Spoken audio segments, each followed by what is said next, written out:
साधना। ये तो घट रामायण है भाई। तुलसी साहब ने घट रामायण लिखा है। सब कुछ घर में ही बाहर ना ही, बाहर टोले सो भरम बुलाए।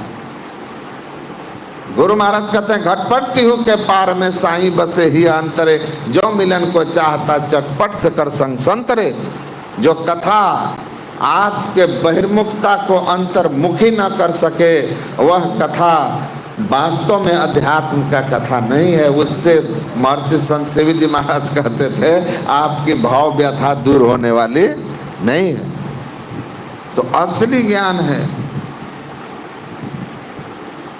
परमात्मा सर्वव्यापक और सर्वव्यापकता के परे हैं, अनंत हैं।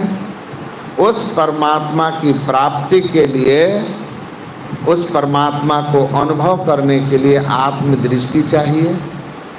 और उस आत्मदृष्टि की प्राप्ति तब होगी जब चेतन आत्मा से स्थूल सूक्ष्म कारण और महाकारण के चार जड़ावरण हट जाएंगे।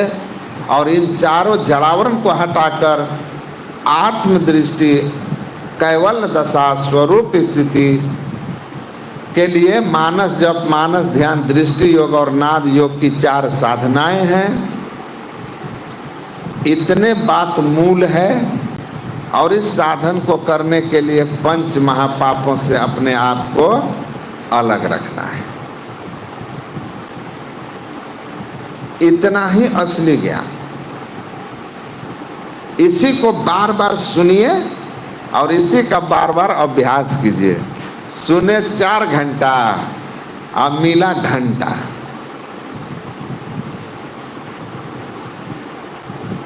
कुछ नहीं, न खान पान सुधरता है, न आचरण व्यवहार में कोई परिवर्तन होता है। लेकिन गुरु महाराज का संतमत का सत्संग है। इसमें तो जो आएंगे, सुनेंगे, समझेंगे, सबसे पहले तो उनका खान पान पक्का सुधरेगा। खान पान पवित्र होगा, शरीर ही मंदिर हो जाएगा। शरीर मंदिर हो जाएगा। तो आनंद चाहिए, कल्याण चाहिए, तो कहते हैं हरिरस दीजिए, हरिरस प्राप्त कीजिए। ये हरिरस हमारे अंदर में है। ये अंतर ज्योति और अंतरनाद के रूप में है। अंतर ज्योति और अंतरनाद। इस अंतर ज्योति और अंतरनाद रूपी हरिरस को जो प्राप्त किया, उसका कल्याण हो गया और उसके जीवन में आनंद आ गया।